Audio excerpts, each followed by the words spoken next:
Alright, this is a little video about my Chevy Suburban 2500 HD. Going to be selling this on Trade Me. Haven't decided how much I want for it or whether I sell it for $1 reserve or not. Anyway, this is the beast. It is a ex-Wellington Free Ambulance rescue vehicle. It's a 2500, so it's a truck subject to certificate of fitness, not warrant of fitness. It's got a 6-litre Vortec engine. It's on Reverto fuel injected LPG, so it has fuel tanks inside, and it's also got the double petrol tanks, and I think it's got a range all up of about 1500 k's. So the LP tanks are inside. It's not exactly convenient. I'll show you those later. I have attempted to put the LPG tanks underneath, but they were just an inch too long to fit between the chassis rails. And there is plenty of space where the rear tyre is if you wanted to do that, if you just got a slightly smaller tank. If you remove the rear fuel tank, which sits above the spare tyre, and there'd be plenty of ground clearance, and you just put the spare tyre inside the vehicle. You can see it's got the kind of nerdy looking bull bar, or whatever you call it. That was the hospital used a marine type winch. The ambulance service, that's what that round plate is. So it used a winch like you might find on a boat, and it had guides on either end of that bull bar, so that they could pull things from any direction, the side or the front. Anyway, this one's been fitted with a 9,000, I think, pound winch. It's the kind of thing you'd see on the back of a tow bar. You can see the size of the cable that's on it. It's a pretty robust unit. That works, comes with all the bits and pieces to make that work. It's got an auxiliary battery that runs that. I've just done the front axles on this. I replaced the front axles, cost $600 from Amazon, delivered. So they were easy enough to replace. I replaced those, and at the same time I had to get a new upper control arm ball joint for its COF, and I got that. So it's been just went through its latest COF, so it's road legal for 6 months or so. It's got central locking, but not from the key. There's the LPG tanks. You know, not the greatest place in the world, but the main thing is it's on LPG, so it is absolutely dirt cheap to run. You could run this car on LPG for about the same price as a Holden Commodore or a Ford Falcon. It is really cheap to run. The central locking doesn't extend to the rear doors. It's got this big drawer, which the previous owner put in. He was building a bug out vehicle. It was nice. It's a really robust big drawer. Apparently rated for 200 kilos. And that's a camping deck, so you can sleep on that. It's carpeted out, and I mean, it's a non-standard interior. It's a bit of a shame, but at the end of the day, it's still a big Suburban.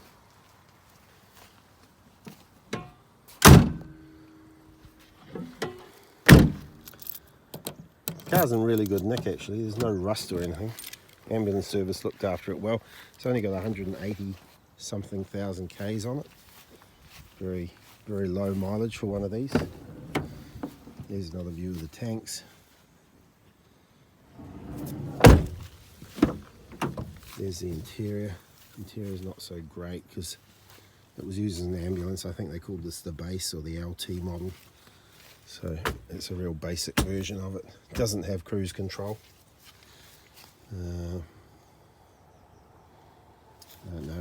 It's the vinyl seats, vinyl floor, rugged. It's got, I put these hubcaps on. They're plastic from Amazon. They're not Chevy ones, they're aftermarket rip-off Chevy ones, but they look good. And those are the original chrome wheels. And the spare is that original there as well. So this is the 2001 model. This is the, what's his name, Tony Soprano special. How do you get the boot up? The lid for the engine bay. It's actually a Canadian built Suburban, so they bought a bunch of these off of Canada and had them all converted to right-hand drive, but because they were bought in Canada, the speedo is in kilometers per hour, not in miles, so that's handy for New Zealand. So they would never do that today, but yeah, they were cooler, much cooler back then. So it's got this 6 litre Vortec, and it's also got the gearbox that comes with this that a lot of guys happen to like. I can't remember what it is called, an 8130 or something. The gearbox is very robust in these, substantial.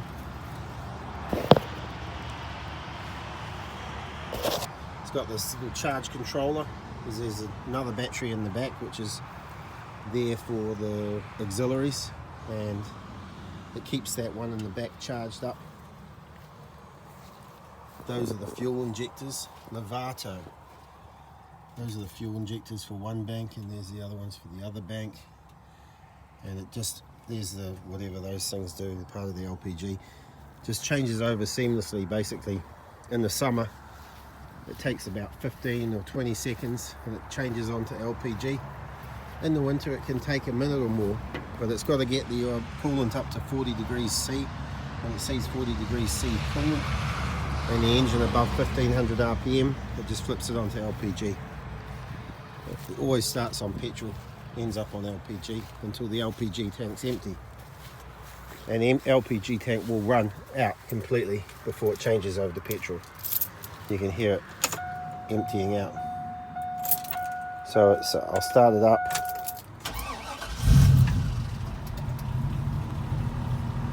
So it's flashing, it says I'm waiting to go onto LPG. And I've got to give it some juice.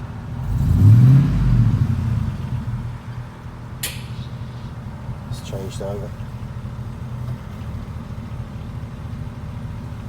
Yep, do it again.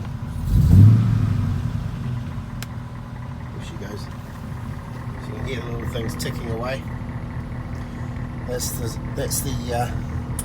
That engine light will be gone by the time you buy the car. It's only an O2 sensor, and I bought a whole set of 4, so I'm going to replace all those. It's no big deal.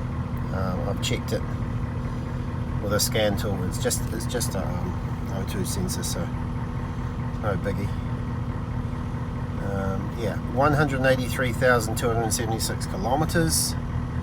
You can see it's got some useful things like a transmission temperature sensor. There's your fuel gauge. There's your coolant. It's got oil pressure, I think. It's got the state of the battery charge. Yeah, so it's got some useful data there. It's a bit rough in here. It's been an ambulance, so it's been sort of had things bolted and screwed into the dash. But, you know, the air conditioning works. It's good. The fan's a bit noisy. Kicks out plenty of cold air. It's got this head unit, and this is actually a DVD player. So you can press a button on this, and I'm not going to do it now because the amplifier's not hooked up. It comes with a big amp, and it's got nice speakers in it, and you can watch a DVD, or you can listen to the radio or set CDs.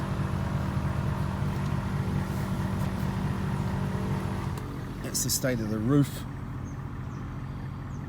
See the state of the roof. I've got a big roof rack that comes with it. post a picture of one with the roof rack. It's a ludicrously big roof rack, all made of aluminium, really robust. The issue with the tow bar is I had to take it off to get the COF, because previously they just say, oh, you've got to take the tow ball out and we'll ignore the fact that it's got a tow bar.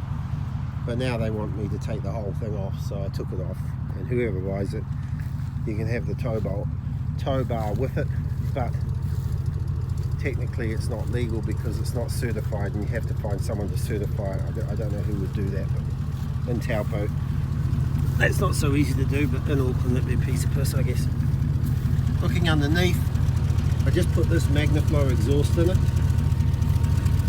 I did a home DIY fitment, so it sounds way better than the stock exhaust, which was on its way out. It's got like 2.5 inch in and 3 inch out, double, so 2 in, 2 out, double. I put a little dent in it there, that's a shame, but yeah, Magnaflow, stainless steel. That's basically just a crossover exhaust, so you get like a crossover for each bank of the cylinders, crosses over the other bank of the cylinders, but that Magnaflow just does that, but basically inside an exhaust muffler box there's nothing in it. It sounds pretty good. Doesn't sound as good as my Dodge Magnum, but it's still good. No drone. A nice deep sound.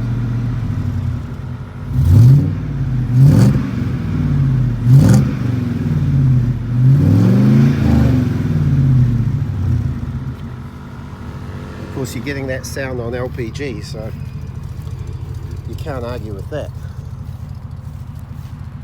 Let's see if I can put it under here. You can hear it.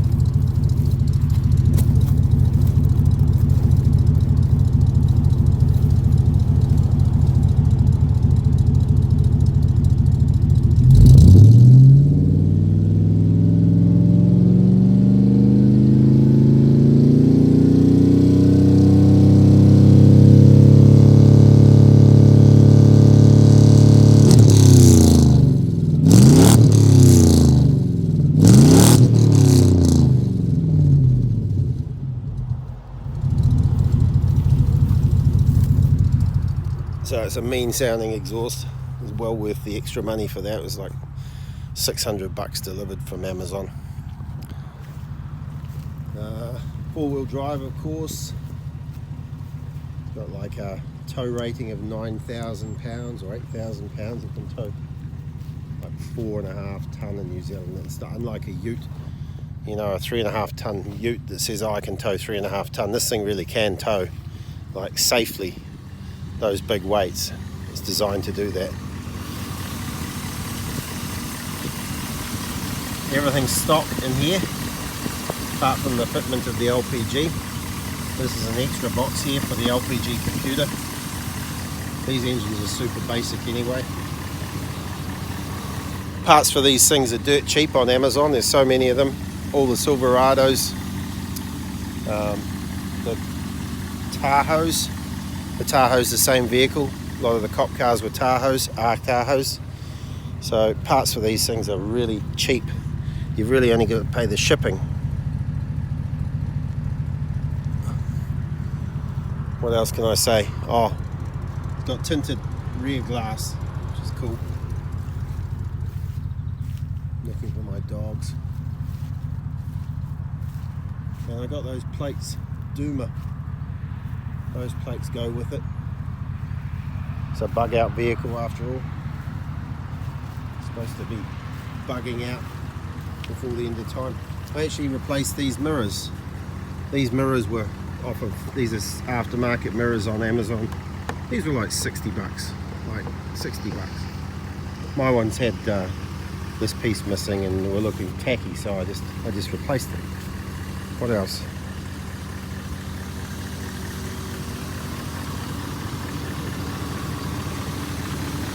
Sky.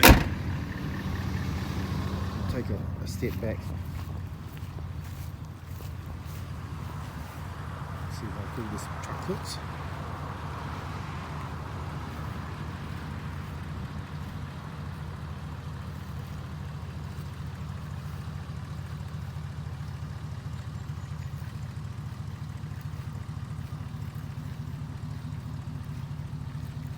There's a few little dings in the body. I'm probably gonna wrap it with a camo wrap. That's what I would do, but I'm not gonna wrap it with a camo wrap because it's such a rip-off. I've seen a lady that does camouflage with spray cans and uses bits of leaf and pines and things like that as stencils. I'll probably do that. That'll be easy and dark. Whatever cam. I'd love to get the 3M multicam that's so popular with militaries, but it's just ludicrous. It's like 6 or 7 grand to have this thing cammed up, so I'm not going there. It looks like a truck, you know, at night. It's got those little lights. You have to get some lights for these holes here, like that.